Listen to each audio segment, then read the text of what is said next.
lo que hablamos antes de los minutos de estar conectados o no. Bien. Eh, bueno, unidad 5, ¿sí? Gestión de la calidad del software y técnicas de verificación y validación. Bien, acá hay varias cositas que vamos a ver, las vamos a ver rápido. Si tienen alguna duda de lo que sea que hablemos hoy, la clase que viene, ¿sí? Podemos revisar.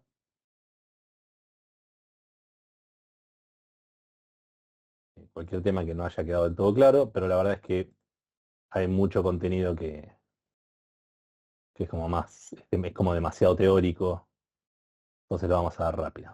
¿Ah? Un segundito que...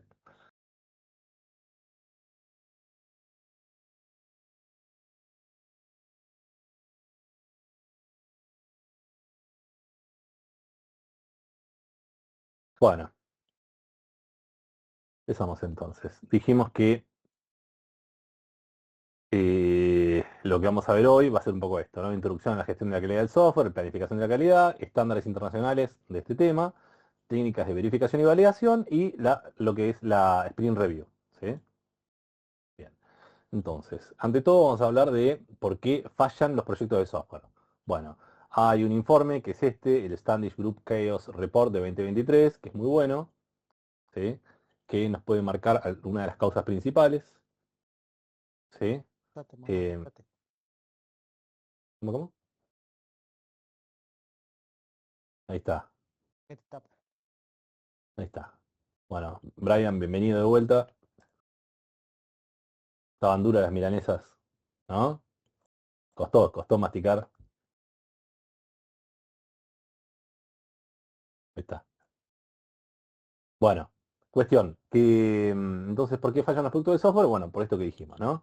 Hay varias causas, si quieren le pueden pegar una mirada a este Standish Group Chaos 2023, y hay un par de ejemplos, que son un ejemplo de Boeing, uno de Knight Capital y demás. Les voy a contar así como a grandes rasgos. El caso de Boeing, sucedió que hubieron dos accidentes fatales, que entre los dos se cobraron 346 vidas humanas, y cuando se hizo la investigación se vio que el problema era que había una falla, ¿sí? En el diseño y en la validación del software del sistema MCAS, ¿sí? Y bueno, por culpa de eso, Boeing tuvo, digamos, pérdidas por arriba de 20.000 millones de dólares, ¿no? Más allá de el daño irreparable que significa la pérdida de vidas humanas, y bueno, ¿no? Para Boeing en sí como empresa, etcétera, como marca, bueno, y la huella que eso deja en todo el planeta, ¿no? En toda esta gente que falleció. Pero bueno, que falló simplemente la validación del sistema bajo diferentes escenarios operativos, ¿sí? Y la gestión de requisitos de seguridad. O sea, así de simple, o sea, por un error eh, de la gestión de la calidad, entonces terminó muriendo un montón de gente, ¿no? El otro día hablábamos también de casos con los Tesla, ¿no? Me parece que hubieron accidentes y bueno, hay toda una disputa en torno a eso. Si lo mismo vos estás haciendo habíamos hablado del caso de un cobot, ¿eh? Un, un, un cobot es un robot con el que uno colabora, ¿no?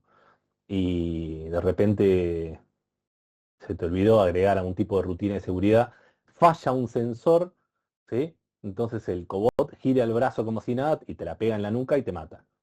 Entonces, y el cobot sigue laburando como si nada, ¿me entendés? Porque nunca se enteró, nunca lo registró.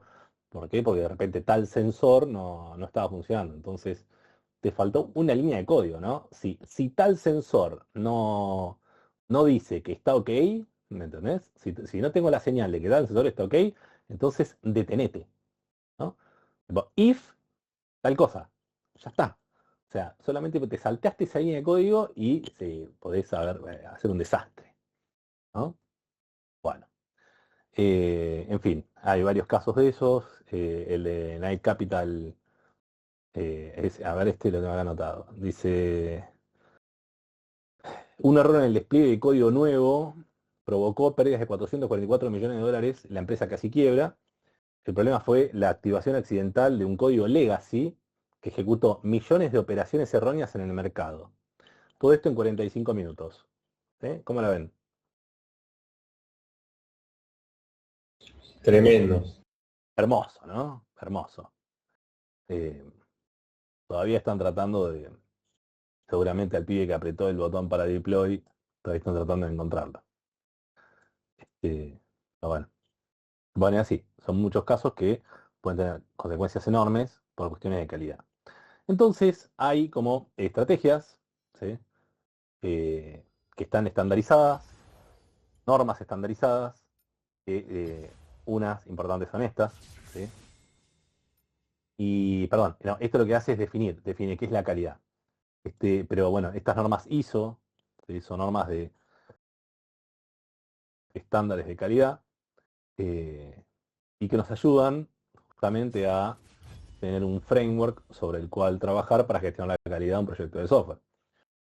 Entonces, acá la definición de, según esta norma la calidad del software es el grado en que un sistema satisface necesidades explícitas e implícitas. ¿Sí? ¿Está bien? ¿Sí o no? Entonces, por ejemplo, suponete, es una pavada, pero si yo te pido, si vos sos el desarrollador frontend, yo te digo, escúchame, quiero que me hagas un botón donde el usuario pueda clicar y pase tal cosa, ¿no? Fantástico, vos haces el botón. Y cuando yo entro al sitio web no lo veo el botón. Te digo, che, no lo veo. Decís, no, no, está puesto, pero pasa que se me rompía la UI, si lo ponía visible, entonces está detrás de la imagen. Pero si vos vas a la imagen y cerrás la imagen, ahí abajo está el botón. ¿Qué les parece?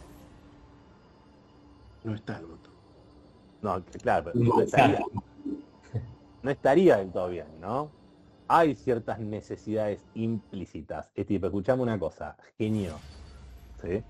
La necesidad absolutamente implícita, cuando yo te pido que quiero un botón de tal cosa, es que esté visible, que esté accesible, ¿sí? No que tenga que hacer 4 cosas para que aparezca el botón y entonces poder cliquearlo, ¿sí?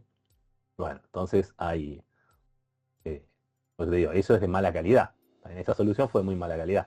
Bueno, o sea, satisface las normas explícitas y que exista el botón, pero no las implícitas de que esté accesible, ¿sí?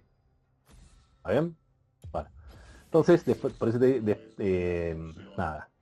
Algo que les quería decir del Standish Group del reporte, dice que el 31% de los proyectos de software se consideran exitosos, el 50% son problemáticos y el 19% fallan completamente. ¿Sí? Entonces, la deficiente calidad de la gestión es consistentemente uno de los 3 factores principales de fracaso. Bueno, como les decía recién, entonces, esto de las normas explícitas e implícitas es una definición, pero que en realidad esconde que el tema de la calidad es algo multidimensional, ¿no? Que responde a varias dimensiones, pero que también varía según quién sea la persona que esté evaluando. Esto que decíamos, el desarrollador, no, el botón está, ¿sí? El negocio dice, bueno, pero no hay, suponete, bueno, pero no sé, no me genera suficiente retorno de valor, ¿sí? Esa funcionalidad que la genere, que la desencadene ese botón, ¿sí? O es re importante ese botón, entonces quiero que sea lo primero que se vea. Y ve el usuario que dice, che, yo no veo ningún botón. ¿Está bien? ¿Sí? Entonces el parámetro de calidad de ese desarrollo es distinto respecto de las 3 perspectivas. ¿Sí? En definitiva es una cuestión que está sujeta a subjetividad. Bueno, por ejemplo, vamos a ver un caso acá. La perspectiva del usuario final usando la aplicación de Netflix. La calidad para el usuario final significa por ahí que el video se reproduzca sin interrupciones. ¿Sí? Y para el desarrollador, eh, por ahí es que, que la arquitectura en sí sea estable y que el código sea limpio y mantenible, ¿no? Que con bajo acoplamiento en el desarrollo, en el diseño del código. Y para la perspectiva de negocio, ¿sí? Lo importante es que la gente no se dé de baja del servicio. ¿Ok? Las 3 dimensiones refieren a cómo hiciste vos la solución, pero la visión de calidad es de cosas totalmente diferentes. ¿Está bien? Bueno, Eso entonces nos lleva también a una idea de de cuándo actúa la calidad, ¿no? ¿Cuándo actúa la calidad? La calidad actúa antes, durante, después, en el desarrollo, ¿en qué momento? Bueno, como ustedes saben que vimos, ¿no? La calidad siempre está en el centro es donde confluyen las tres grandes restricciones de tiempo me tardé. Tiempos, costos, ¿sí?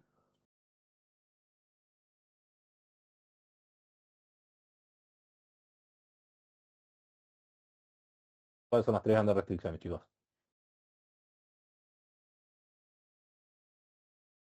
Restricciones de hierro.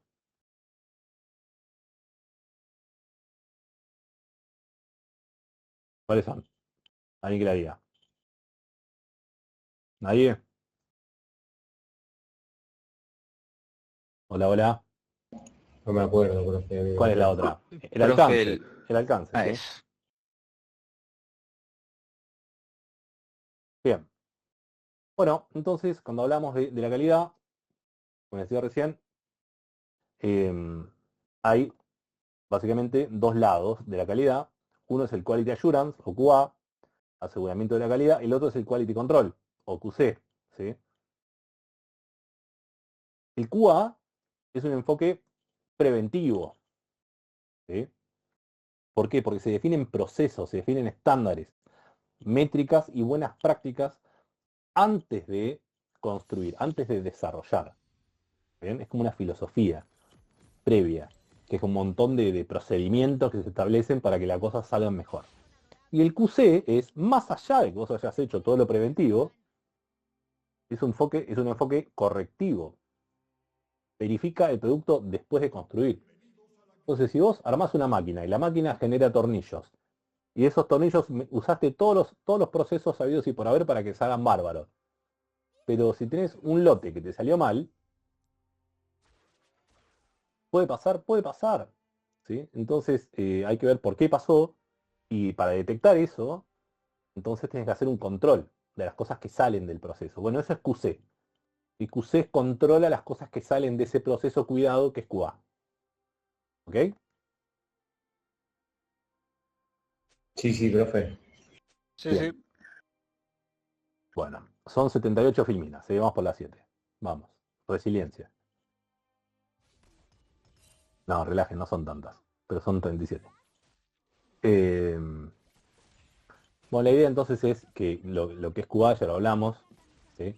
En QA lo que hace entonces es define estándares de codificación, por ejemplo, vamos a codar en Python, usamos PEP 8, ¿sí? Como estándar. Listo, fantástico. ¿Qué significa eso? Bueno, que las líneas de código tienen que ser como máximo ¿cuántos caracteres? ¿Quién sabe? Estándar PEP 8 de codificación en Python. 80. Muy bien, muy bien. Entonces tenemos que usar doctrines, tenemos que usar type hints, ¿no? Hay varios estándares, hay varios, perdón, hay varios parámetros. Bueno, eso es uno. Después establecer arquitecturas de referencia, patrones de diseño, por ejemplo. ¿Cómo vamos a manejar la conexión a base de datos? ¿Con qué patrón de diseño por lo general manejamos la base de datos? ¿Quién lo sabe? API REST. Bueno, Singleton es el patrón de diseño. API REST no es un patrón de diseño. Ah, ok, ok. ¿Ok?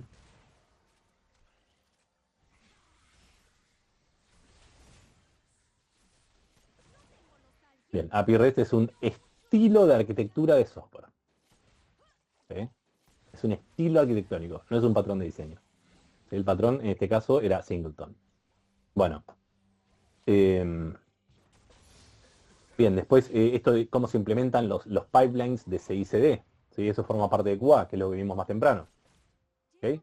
Esos pipelines que tienen varios gates de calidad, nosotros vimos como este pibe al desarrollar el pipeline metía los tests, ¿sí? Estos tests unitarios, ¿sí o no? Sí, sí. Y si fallaba el test, entonces no avanzaba. Bueno, eso es QA. ¿Está bien? Bien, entonces, ¿qué más hacía? después de que tiraba un commit. ¿Qué pedía? En ese commit que el flaco, en ese, Lo tenían que lo tenían que revisar. aprobar. Exacto. Entonces tiene que haber una instancia de code review antes de que se merge, ¿sí? A la rama que en este caso era main. ¿Ok? ¿Y qué más hacía cuando definía las historias de usuario? ¿Qué definía? Eh, para saber si estaba listo o no estaba listo. Los criterios de aceptación. ¿Sí? Los criterios de aceptación, que si vos los cumplís, entonces eso se convierte en lo que se llama una DOD o Definition of Done, que sea clara y que pueda ser verificable. ¿Se entiende? Sí, sí. Bueno, bien. Todo eso es QA. ¿Sí? Bien. Más.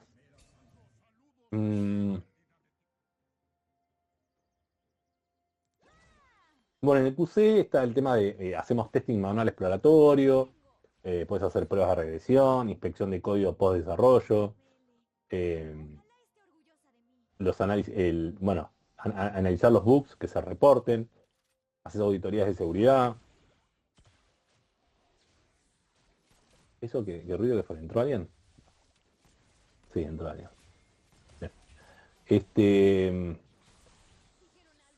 Bueno, avancemos. Acá la estafimia lo que dice es que hay una relación simbiótica entre QA y QC. Por ejemplo, QA sin QC son procesos perfectos, pero un producto defectuoso. Esto le decía de la máquina que produce tornillos, ¿no? El producto es bárbaro, pero el tornillo salió doblado. ¿Qué pasó? ¿Eh? Bueno, vino mal el metal, no es culpa de la máquina, vino mal el metal. Bueno, ok, pero o sea, todo muy lindo con el QA, pero ¿sí? El producto igual no salió bien. Y QC5A lo mismo, porque entonces, para lo que tendrías que hacer, si vos no haces QA, vos te la pasás haciendo cosas que todo el tiempo tienen que estar siendo corregidas. Entonces, es muy ineficiente. ¿Está bien?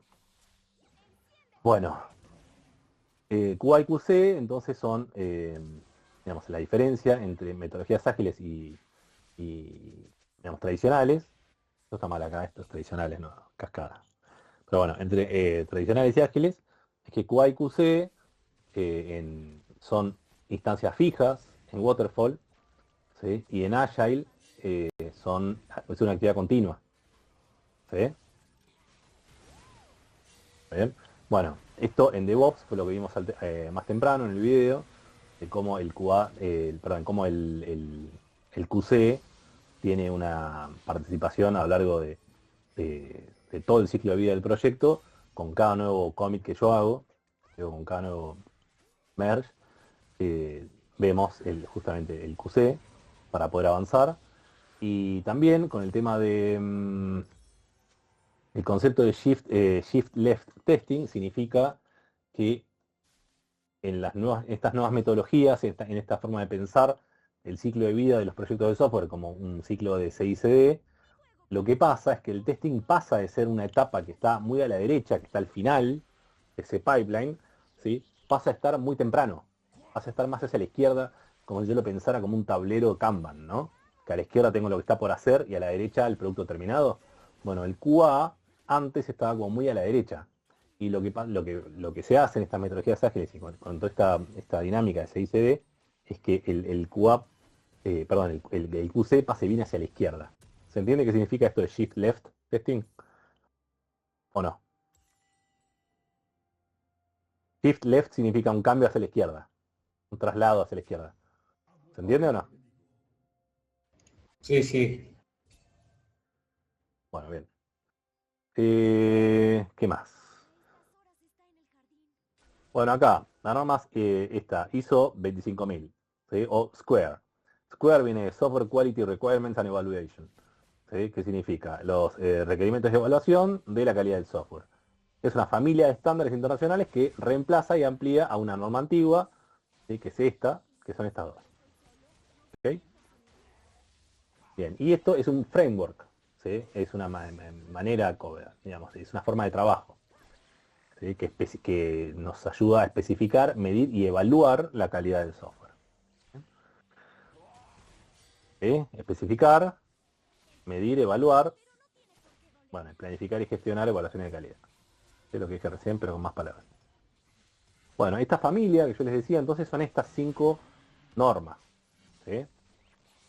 La 2501, 2500, 2501, 2502, 3 y 4.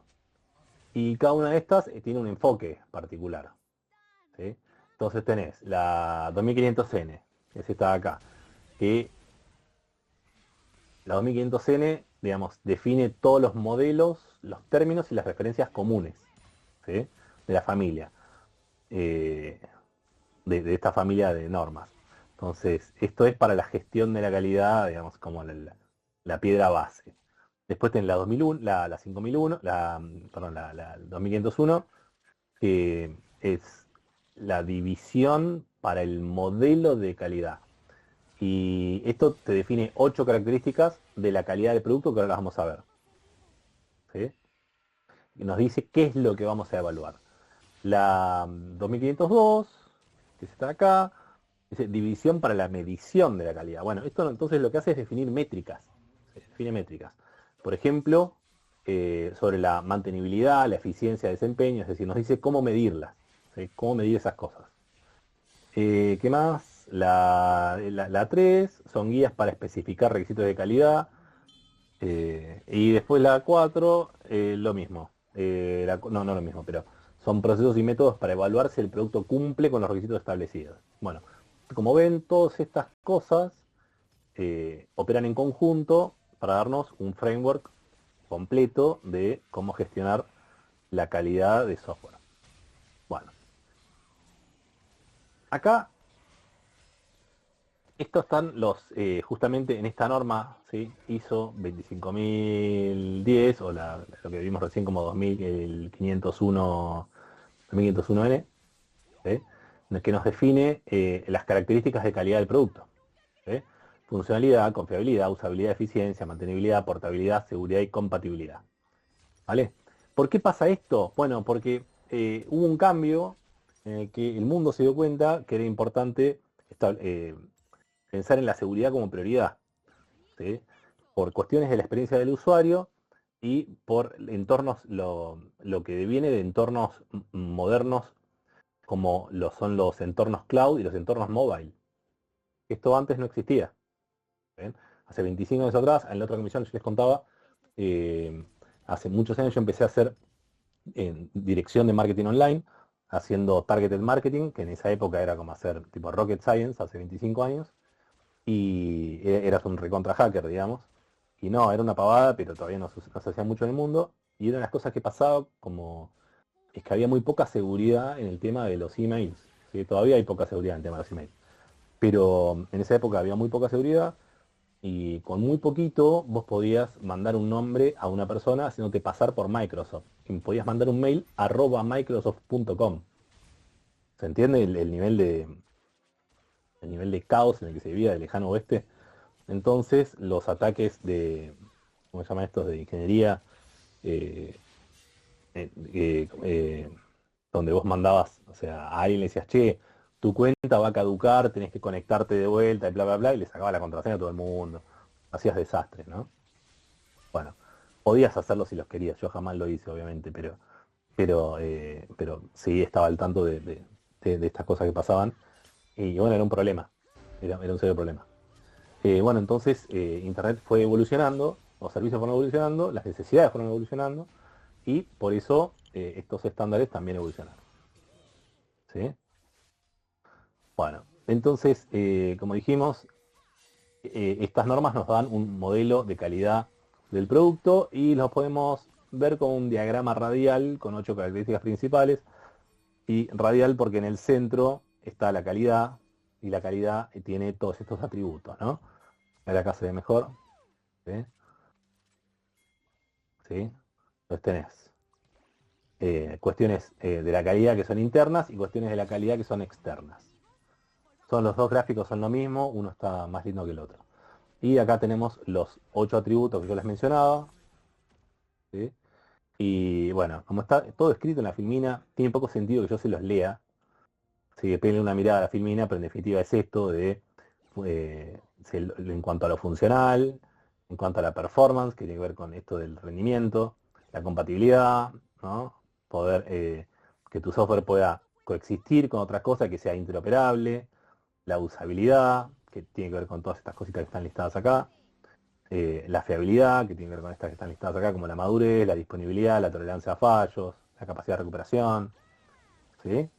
Y bueno, y estas que decíamos de la seguridad, la mantenibilidad, la portabilidad. Después peguen una miradita a esto, cualquier cosa, dudas que tengan, lo hablamos la clase que viene sobre esto en particular. Y acá es de vuelta lo mismo, pero puesto de otra manera, que por ahí está más ordenado. Bueno. Estos 8 aspectos sí son importantes que los tengan presentes, ¿sí? Los 8 atributos de la calidad. ¿Ok? ¿Siguen? Pregunta examen. Ok, claro. Perfecto. Vale. Ya. Bueno, entonces. Nombrame 4 atributos de la calidad. 4 de 8. No. Bien, entonces, características claves explicadas con ejemplos modernos. Bueno, acá tenemos, por ejemplo, un API REST que funcione bien es una cuestión de funcionalidad. ¿Sí? Cumplir con estas normas o WASP Top 10 2021 es una cuestión de seguridad.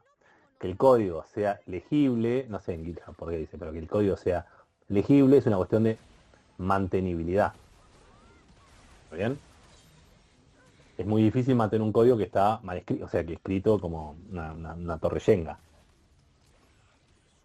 ¿No? Entonces, por ejemplo, usar software desacoplado que siga las normas, ¿cómo se llaman? Eh, las normas SOLID o los principios SOLID para desarrollo de software, ayuda a que nuestro código sea más mantenible. ¿Sí? Entonces eso cumple con este requisito de la calidad. Bien, bueno, ¿se usa en la industria? Sí, mucho se usa. En algunas industrias mucho más que en otras. ¿Ok? En empresas ágiles, acá dice que no como checklist rígido, y esto hay que tomarlo mucho con pinzas, pero la realidad es que, como dice acá, las empresas que trabajan con metodologías ágiles también se certifican normativas ISO. Entonces, todo depende de esa empresa, eh, para quién trabaja y bajo qué estándares está obligada a trabajar, ¿no? En función de esto va a ser una cuestión de si usa ISO o no. Pero bueno. Entonces, ahora lo que vimos al principio. Esto de, fíjense que ya vamos para Filmina 18, ¿eh? ¿Sí? O sea que tengan fe que ya terminamos. Bueno, ¿qué es B&B? Esto de verificación y validación, ¿no? La verificación es, hicimos bien el producto está bien hecho, y la validación, ¿hicimos el producto correcto? ¿Sí? Entonces, suponete que yo te digo, che, mirá, acá tenés, este es el mejor cuchillo, el cuchillo más afilado del mundo. ¿Sí? ¿Te sirve? ¿Qué te parece? ¿Está bueno el producto? Sí, sí, el producto está buenísimo. Vos estás en la mitad del desierto del Sahara. ¿Sí? No hay ni una hormiga viva por ahí. ¿Para qué corno querés el cuchillo más afilado del mundo? ¿No? Por ahí te sirve más si el producto, o sea, si yo te doy el producto correcto, que es tomar, acá tenés una cantimplora con agua. ¿Está bien? Entonces, ahí es más, o sea, está bárbaro el producto que yo te hice, que fue el cuchillo más afilado del mundo, vos lo que necesitas es una cantimplora con agua. Entonces yo te hice el producto incorrecto, con lo cual hay un serio problema de validación. ¿Está bien? Bueno, a ver, ¿qué más?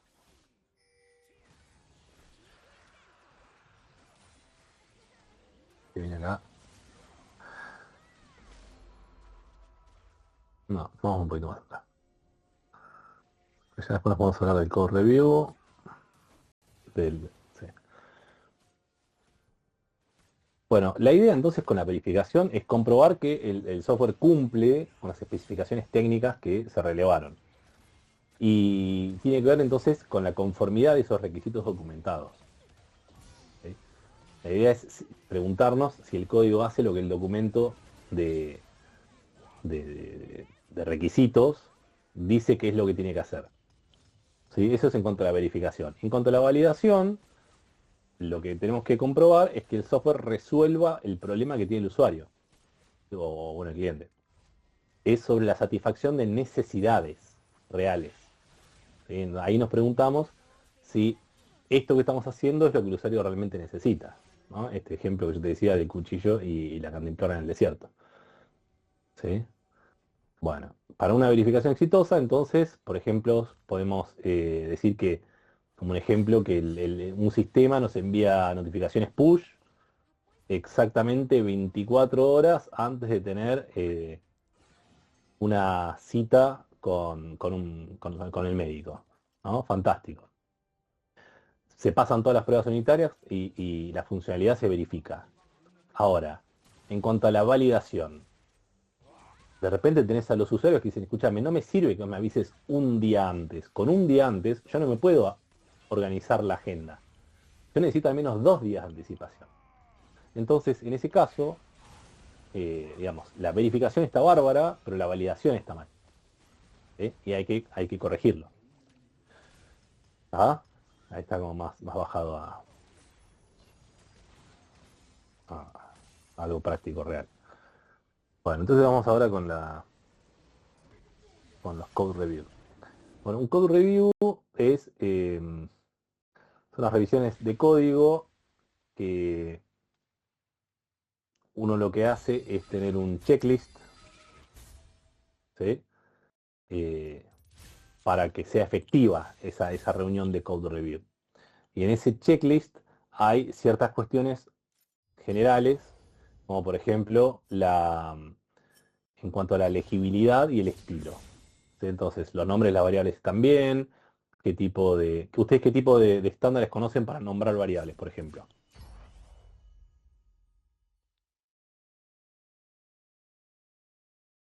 Snake Case. ¿Mm? ¿Cuál otro? La camel. ¿Cómo? La camel case.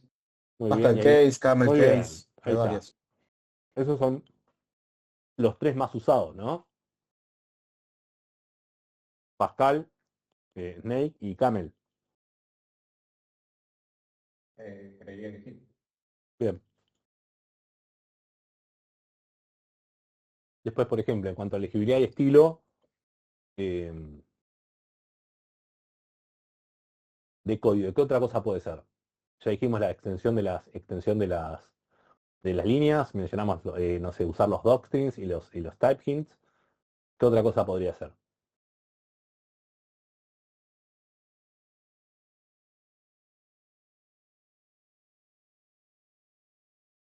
¿Comentarios?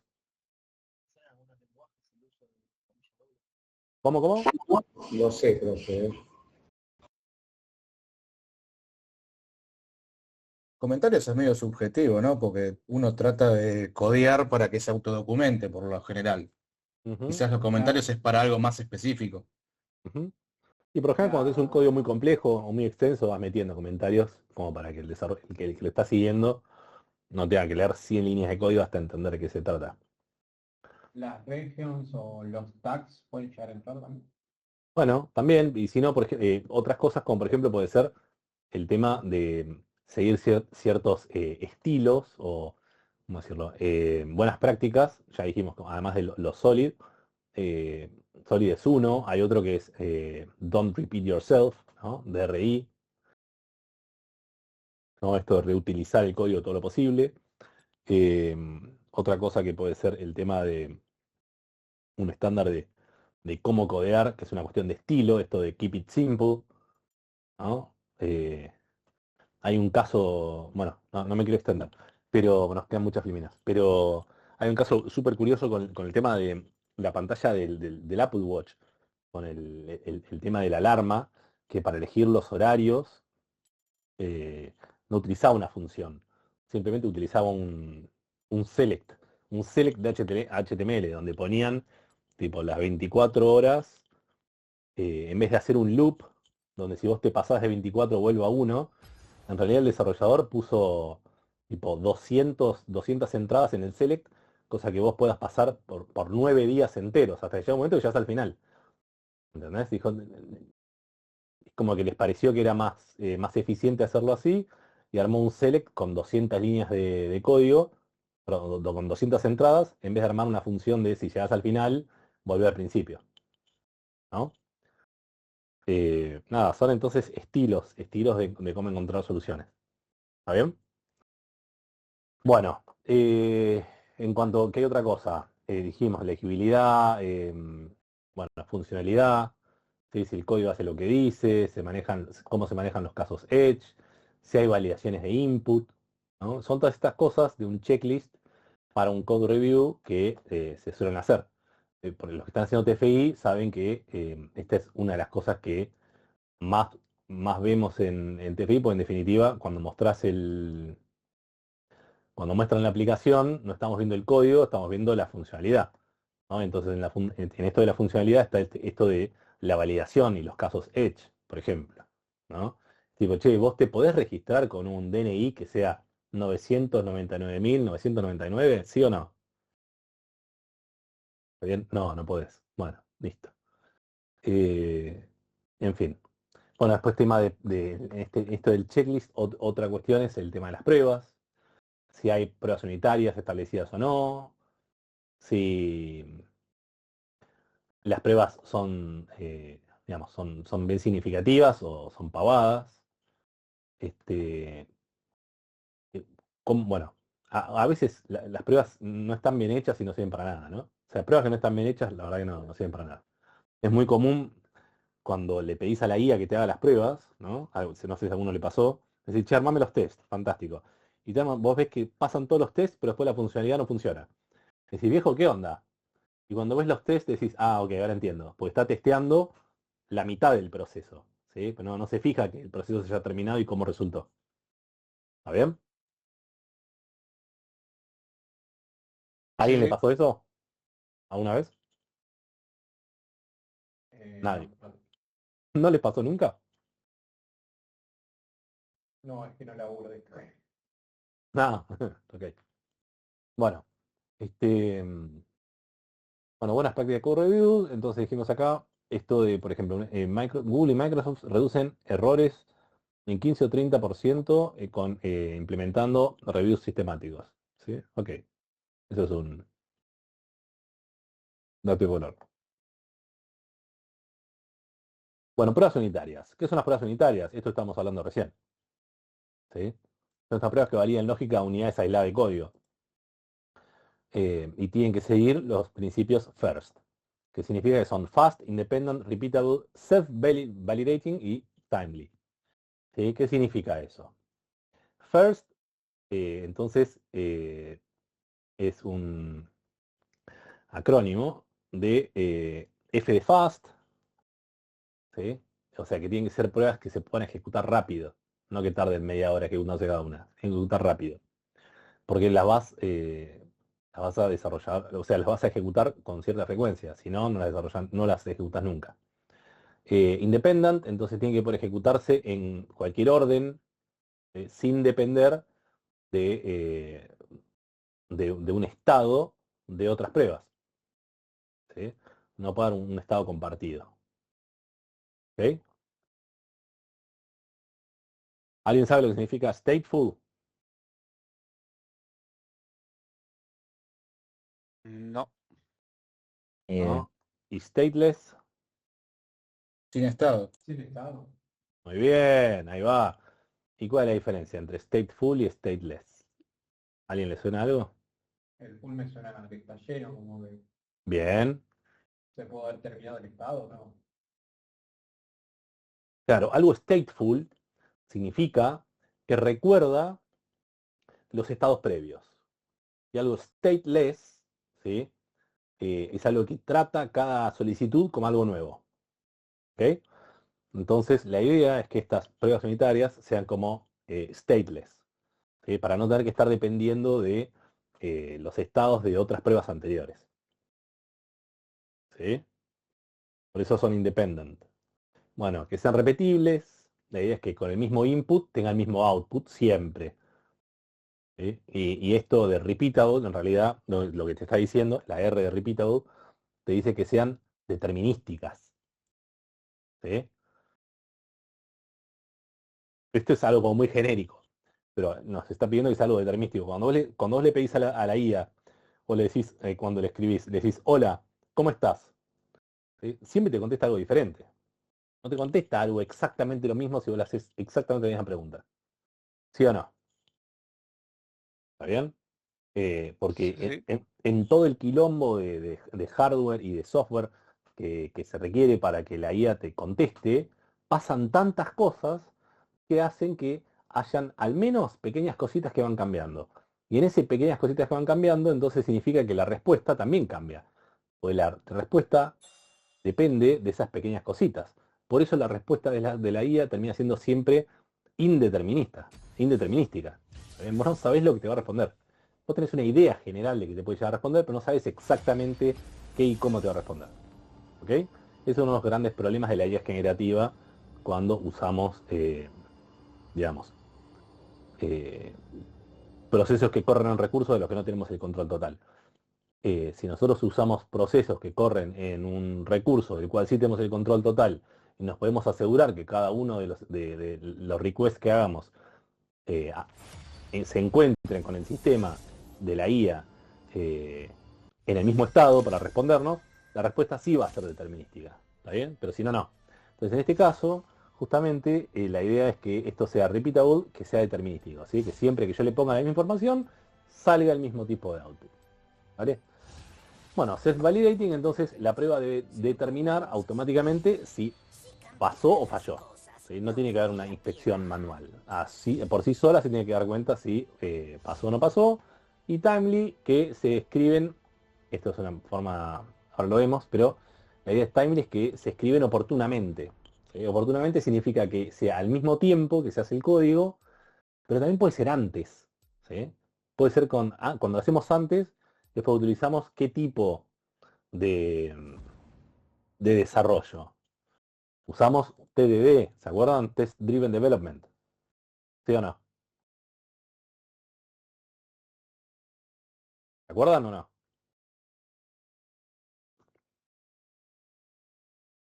Gente, No me ¿Cómo, acordaba, profe? pero sí, profe. ¿no se acuerdan lo que era el Test Driven Development? Empezar por los tests y luego hacer código, era algo así. Claro, exactamente. Empezás por el test. Por eso decía que esto de que eh, first, timely significa oportunamente, oportunamente relativo. ¿Sí? Ya sea que lo hago al mismo tiempo, lo hago después o lo hago antes. Pero bueno, esa es la idea es que bueno, acá están. ¿Sí?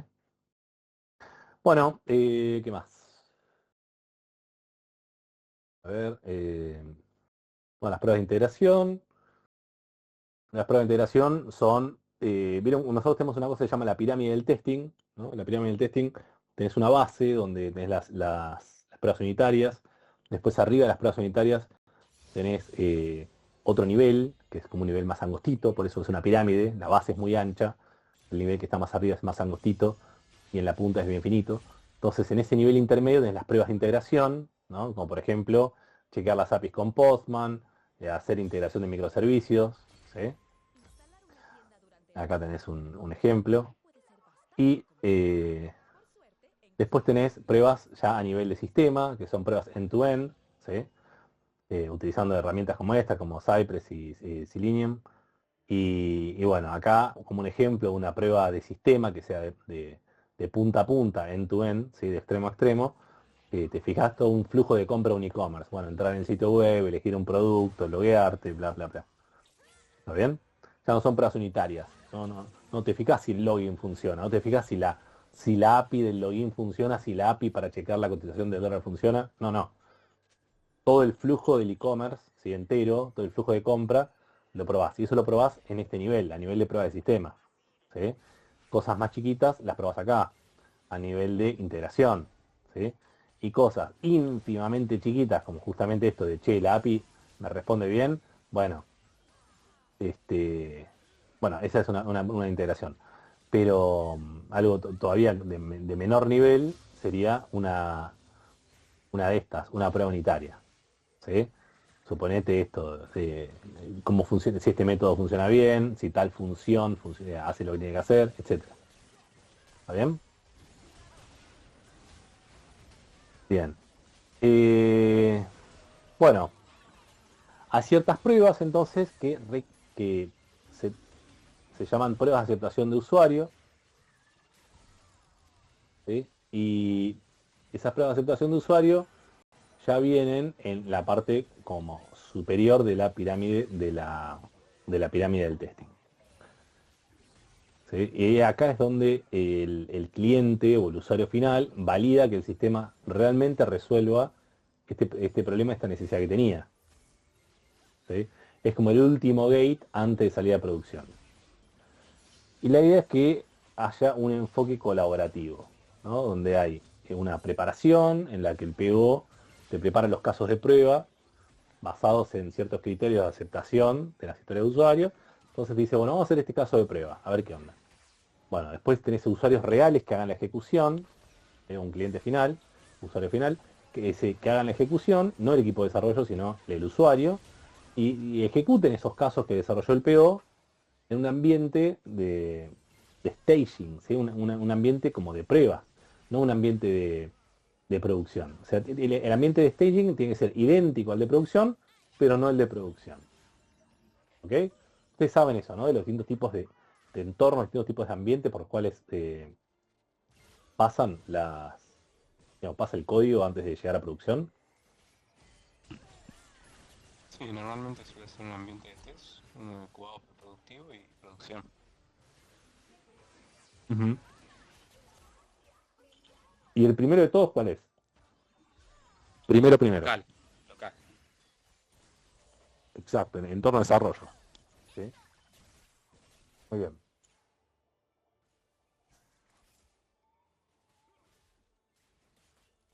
Bueno, veamos qué más.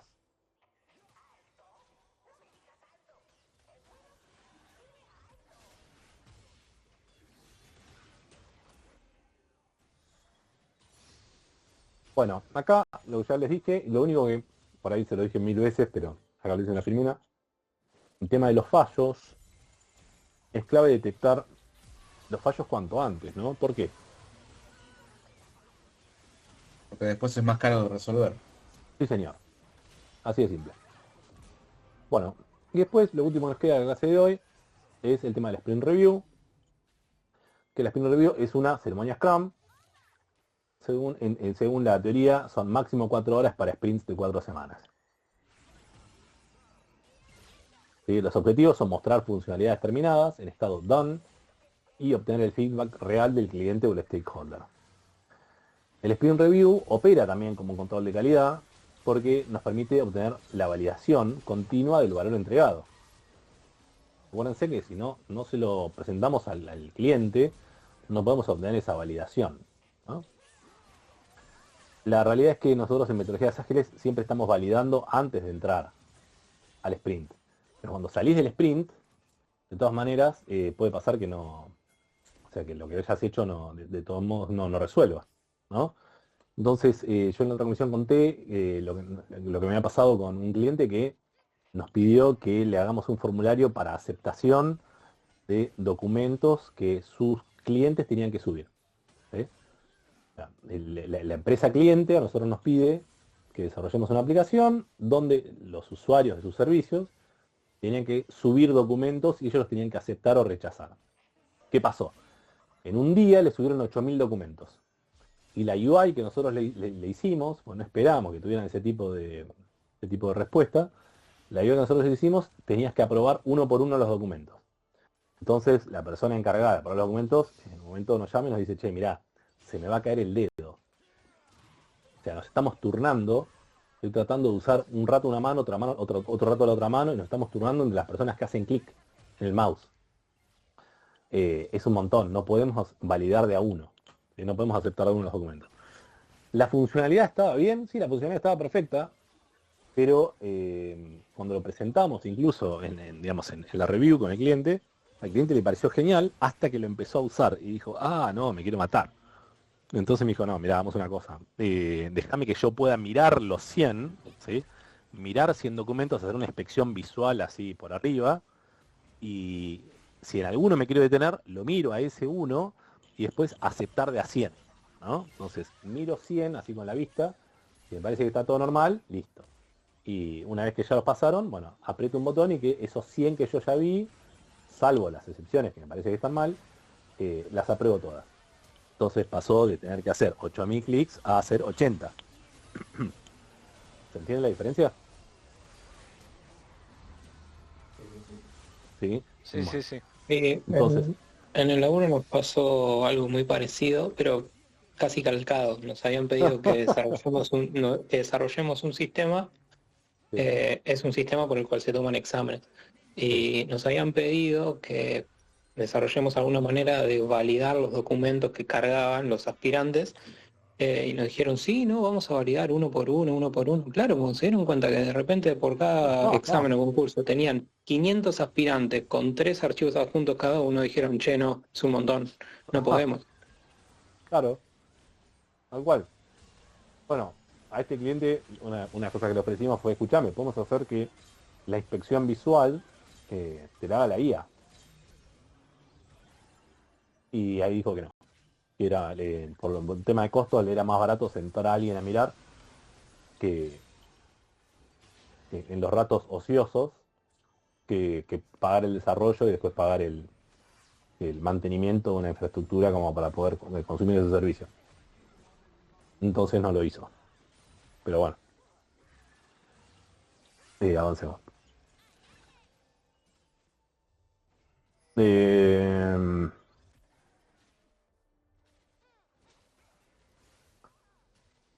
Bueno, una cosa que voy a hacer entonces con la Spin Review es, en función de esta validación, después voy a volver a ajustar el backlog. ¿Sí? El backlog se ajusta en función del feedback. Así que bueno, y eso es una validación continua. ¿Está bien? Bien. Entonces, ¿qué debemos incluir? ¿Qué debemos incluir en esta Spin Review? Ya estamos por terminar, chicos. Llegamos bien. ¿Qué debe incluirse? Bueno, solamente las funcionalidades que están en estado done, ¿sí? Que cumplen con el definition of done. ¿Sí? Y una evidencia de pruebas, por ejemplo, un video corto del flujo en staging. Tipo, miren, fíjense que funciona. ¿Ah? Después, métricas de uso temprano. Se aplica, ejemplo, 10 usuarios probaron el prototipo. ¿Está bien? ¿Ok? Bien, algo que me... ¿Qué más? Algo que me faltó decirles de antes, no sé por qué no se lo dije, es que estas UAT, estas pruebas de aceptación de usuario, es importante pensar que, digamos, las UAT no es testing de QA hecho por los usuarios. ¿Ok? ¿Sí? No se trata de eso, no es QA digamos, o QC. Digamos. Es una validación del valor de negocio. ¿Puede agarrar algún tipo de bug técnico? Puede pasar, pero no es el objetivo. ¿Ok? Porque la realidad es que si vos llegás a una prueba de estas, de aceptación del usuario, con un bug técnico, entonces lo que falló, ¿qué fue? ¿Sí? Fallaron todas las instancias previas, ¿sí? De QA y QC. ¿Se entiende? ¿Sí o no? Dígame si no se entiende. No, ¿Sí? no, es que es lógico.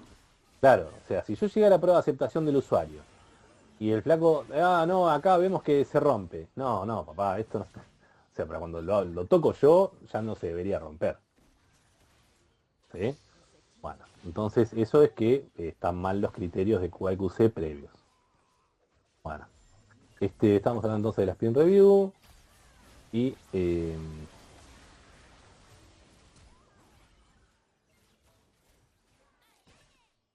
esto de las métricas de uso temprano. Bueno, ¿qué cosas aporta a la calidad esto de la Spin Review? Bueno, tal vez ayuda a detectar desalineación con las necesidades reales antes de hacer el despliegue masivo, porque ustedes saben que está todo bien con la entrega del valor, ¿sí? Pero antes de hacer el deploy, chequeamos, ¿no? ¿Está bien? Y esto acá dice deploy masivo, no necesariamente el deploy es masivo, ¿sí? De hecho, hay varias estrategias sobre cómo hacer deploy. ¿Alguno conoce alguna? ¿O le suena? No. Tipo Rolling Update. Exacto, Ese tipo. exacto. Exacto, contá de qué se trata esa. La primera que se me viene a la cabeza es la de Rolling Update, es cuando se deja vivo el servicio, si en paralelo se levanta otro contenedor, otra instancia, se chequea que esté healthy ese y cuando esté healthy recién se apaga el viejo. De esa manera Exacto. aseguras de que no se interrumpa nunca El servicio. Exacto.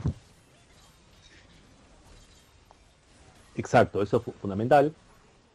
Y después tenés otros como otros modelos como más granulares, donde de repente vas haciendo un deploy controlado por grupos de usuarios o deploy controlado de repente por regiones. Y eso es típico lo que hace Google, viste, que te activa tal funcionalidad. No, pero solamente está activado para las cuentas Pro que están en Estados Unidos. Después, bueno, para las cuentas Pro también en Europa. Después para el resto del mundo. Entonces va como, de alguna manera, son como un primer testeo, ¿no? Y se usa mucho como esa primera etapa, utilizar no sé, una base de menos del 2% de los usuarios. Y tiene un sentido, que es, en última instancia, si la gente nos odia por algo que pasó en ese deploy, algo en esto nuevo y qué sé yo, poder tener una manera de pegar un volantazo para atrás sin que nos odie el 100% de la población de usuarios. ¿Entiendes? Ese era Canary Release, pues, ¿no? Sí, Mm. tal cual. Me Canary, acordaba creo del que nombre. ok, sí.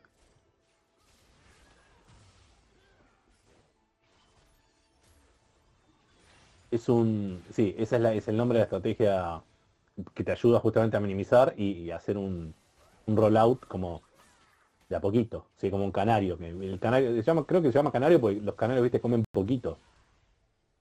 Van comiendo de a poquito, ¿viste? Creo que viene por ahí el nombre. No, nada que ver. No, no. Ah, mirá, nada que ver. Mirá qué bueno. El nombre está inspirado en la práctica histórica de los mineros que se llevaban los canarios en una caja a las minas de carbón. Lo utilizaban como un sistema de alerta temprana. ¿Qué pasaba? ¿Ustedes conocían eso? Los mineros que se llevaban Es canarios para ver si hay algún gas algún gas. tóxico en el Sí, entorno. exacto, Tóxico, ausencia de oxígeno, un montón exacto, de... exacto. Entonces se te muere el canario y salís corriendo. ¿Sí? Esto sería lo mismo. ¿Sí? Bueno, ¿qué más? Bueno, ¿y qué aporta? Fomenta transparencia sobre la deuda técnica o limitaciones, etc.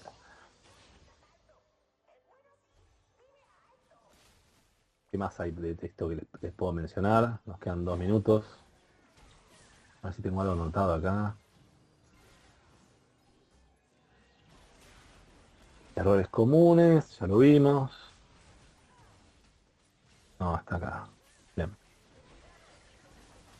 Bueno, acá hay una review, esto es una pavada.